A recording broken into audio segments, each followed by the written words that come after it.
All right, guys and girls, joining us this week on the AlwaysMoto Podcast. He's had a career best result this weekend in Atlanta, which was awesome.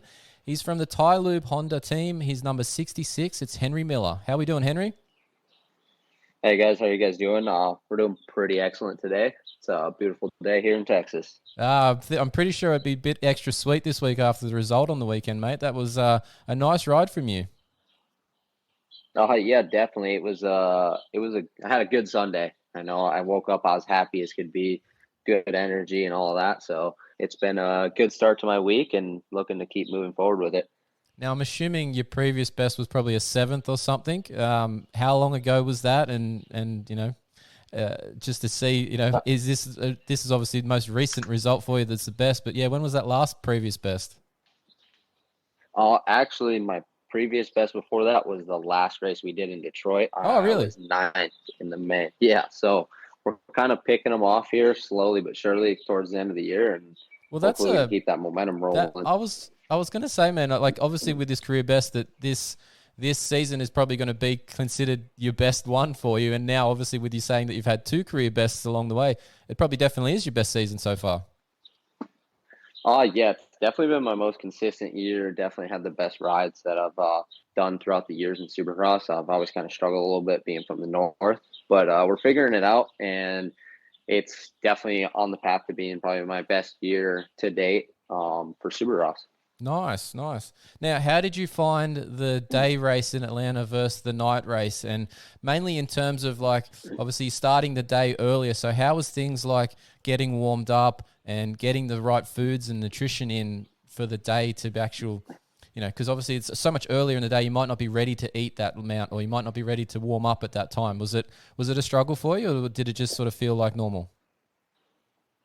Actually, I did struggle with it. I talked to my roommate actually about that. It's like we wake up at I woke up at 5:30, and there's not a whole lot of food options at 5:30 in the morning that are something that you want to eat right before you're going to get on your dirt bike or go Mm-hmm. racing. So, it was difficult as far as eating something before the day got started. I was taking a bite and drinking water, trying to get it down my throat, just like force feeding myself Yep. and making sure that I had the energy to go the day, the distance. And it's just, I actually like the day race. It was good. I have kind of bad vision. So Okay. sometimes the night races, even in the stadiums, are a little difficult for me with the lights if they're not really good or they're not new or something. So I really enjoyed that day race. I always like going to Atlanta to the Speedway. It's a bigger open track. So it suits my style a little bit more, I think, as far as me being a little bit more favoring outdoors, but as my career goes on, I've gotten quite a bit better at Supercross. So it's been a good learning curve, and it's just it's just good to finally put it all together. Yeah, obviously it's working out for you and well, but you make a good point, and that's sort of why we asked about that nutrition side of things because a lot of people struggle in the mornings trying to take in food, and you obviously had the same sort of issues there. Did that first practice session in the morning? Did you feel a bit heavy and sluggish because of that? Honestly, I wasn't too bad. Once I got up and started moving, I was good. But that was another hard thing was to do my morning warm up after pretty much force feeding myself to eat that early. Yep. So it was like trying to compact my morning routine before a race from like a 2 to 3 hour kind of period, because we don't start until noon. So um, it it was a little off, but I picked up on it pretty good. I actually last week before we went to Atlanta, I knew it was a day race, so I got up all week a lot earlier and A bit of went, preparation. did Nice. my did my morning warm up a lot earlier, and then I actually, because I know that it's hard for me to eat in the morning, I actually would like eat on the way to the track, so it's like close to riding, so like I get that feeling of what it's like to actually ride pretty much on a full stomach and just be used to it. So it's not affecting how I ride or like, oh, this isn't right, so maybe don't push it or anything like that. So I was actually kind of comfortable with it, and I think it was a good thing for me. That's really good that you actually, had some foresight into your week and thought about what you needed to do, because lots of people probably would have just turned up on or woke up on Saturday morning on, oh crap, I've got to get in some food earlier than I usually do. But you've taken the steps to practice it during the week, which obviously set you up nicely. So that's well done on that side of things, because not everybody would have thought of that. Now, quickly too. Yeah, definitely. Quickly too, just jumping back, I've seen you mentioned about your vision sight, and this is something that I have problems with too, because I don't need to wear contacts and stuff. I think you wear contacts as well, if I'm not mistaken, because I've seen you with glasses on in some shots at times. How does that is your vision a like it's for distance, I gather, or do you have something else that's a concern for you? So actually I don't wear contacts. I have pretty bad dry eye, and the eye doctors suggest me not to wear them. Sure. It honestly probably just be worse, considering you don't really blink when you're riding. No. And if you get dirt in your eye, it can actually wreck your eye if it gets between the lens and the contact. So it's kind of a gray area for me. But I have like one eye is nearsighted and one eye is farsighted, and I have a pretty good stigmatism. But I've been doing it for so long that it's not as bad as what you would think it is, as far as like what my eyesight actually is. And when I take my glasses off, like, I'm so used to it. And I mean, I'm not blind for no means. Like, I can read stuff and all that, but it definitely, I think, affects me a little bit in certain situations. Like I said, stadiums, night races, day races, like it all kind of plays a little bit of a difference in how I approach the track. Same with dirt color, like when we were in Tampa, it was raining, outdoor stadium, Yep. dirt's dark, like it had me on edge. So, it is nice to do day races actually for my own From your side benefit. of things. Yeah, definitely. So you've never used the contacts while riding? I have used contacts while riding, and it just made my eyes so red Yeah. from not blinking, and they're just so dry that it was actually worse for me. Yeah, it took me ages to work out how to do it with contacts, because I'm probably just as blind as you by the sounds of it. I've got I can't see distances, and I've got the astigmatism. I think I'm like level 5 or something. But I that story you're just saying about, like, getting dirt in the eye. I had a great one day at a mud race where I got hit in the face with the goggles full of mud. So I had to rip the goggles off, and literally as I ripped the goggles off and looked up, I got hit in the face with a puddle of water. And next thing I know, the whole contact was brown, but I could see outside of the contact. So I had this brown ring on one eye, and I could see out the sides of it that I had to race with for the rest of the race because it wouldn't clear. So yeah, it's a shitty situation when you got bad vision. Yeah, that would be a wild thing, actually, kind of seeing like brown, hazy looking color out of your eye. You'd kind of probably freak me out a little bit. Oh man, it was not a good thing. But yeah, it's being like yourself and me with poor vision, those night situations, picking up ruts, it's a horrible thing. So yeah, I know exactly what you're going through with that side of things, but just interesting to hear that, because not everybody understands what goes into you being on the track, not just from that physical preparation, but there's obviously other sides to it as well. So yeah, good to just circle back on that bit with your vision. Now, there's a couple more races left for you guys on the East Coast, 2 of which are actually showdowns for you guys. Any expectations for you now, given these results? You've been going pretty well. Have you got something in mind that you were trying to achieve for these next couple of showdowns? So in the past years, I've never actually competed in a showdown in the 250 class. I've always, we get closer to the end of the year, I always bump up to the 450 class and start transferring over to the 450 before we go outdoors. So, a good expectation for myself is, my first main goal is just to be in the race. Yeah, right. It's harder said than done. If you're not a consistent top 10 guy in the main event, then it's a lot harder than what people think it is. And you got to think, you don't have 15 minutes to get that job done if you're a guy that starts in the back and then finds his way in the top 10. You got, what is it?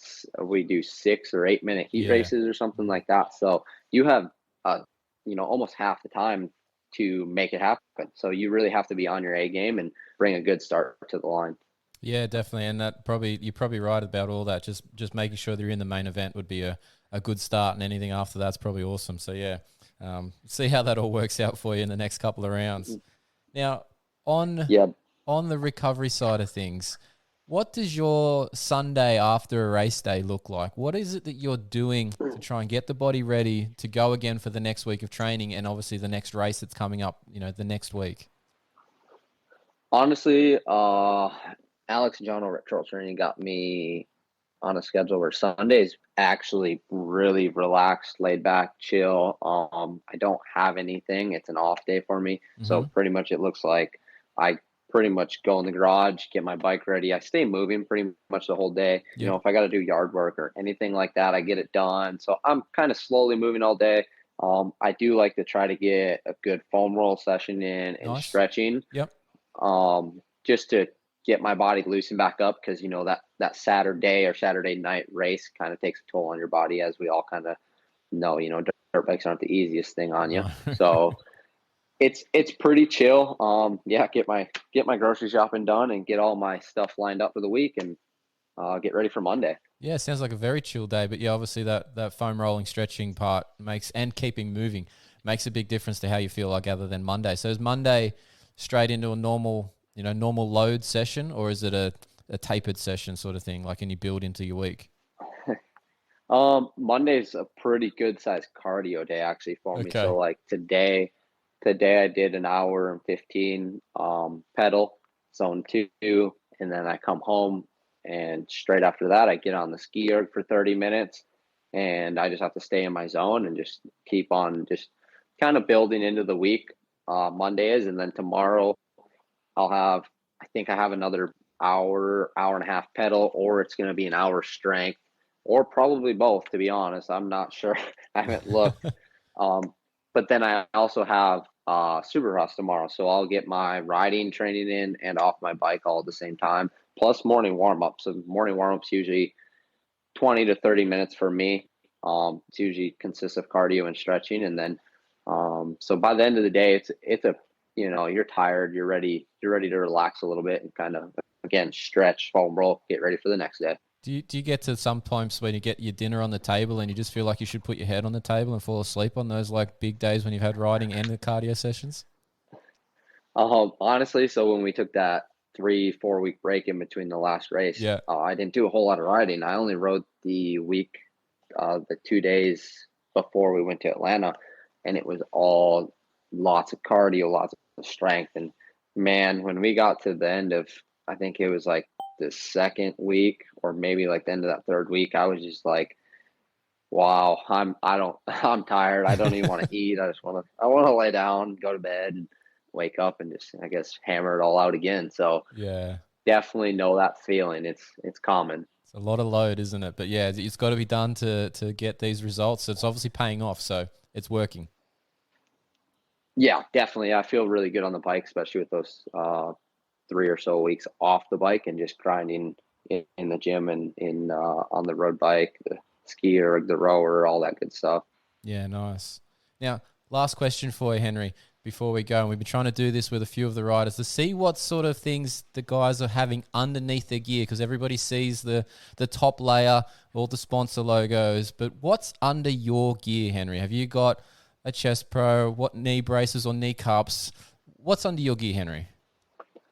So I wear EVS Axis Pro knee braces. Okay. I can't ride without knee braces. I won't even attempt it. I've done my knee, but I don't blame the knee brace at all. It was my own fault. So gotta have the knee braces. And then I actually wear an R4 EVS chest protector, chest pad type deal. It has it's like plastic and foam in the front, and then the back is just a plastic spine protector. So I gotta have that. You never know when your own bike or somebody else might run into you if you're on the ground. So you got to stay safe out there. I always like a little bit of plastic underneath there, especially on the chest, just so that when you hit the deck, there's less chance of one getting a couple of scuff marks, but two, like you said, something else hitting you. You just don't know. So yeah, I prefer to run something, and yeah, you obviously do. So that's nice. Cool. So nothing else under the gear that we need to know about? No, I just wear my long EVS knee brace socks, and then just normal compression shorts, and that's usually about it. That's the go-to. Well, fair enough. That's obviously comfortable for you too. So yeah, nice to hear nice to hear what some of these guys have under their gear, because we can't see it all the time. And unless you get a sneaky photo from the pits while you're getting changed, you won't know what's going on under there. So, yeah, a bit of information for our listeners there. Awesome. All right, Henry. Well, look, appreciate your time today, mate, and well done on the 6th place. It's awesome to see it, and hopefully you can get something like that. Top 10 would be fantastic at one of these showdowns, and have a good finish to this Supercross season. Yeah, appreciate your guys' time, and hopefully I can see you guys sometime soon in the future. Will do. Thanks for that, Henry. Talk to you soon. Yes, have a good one.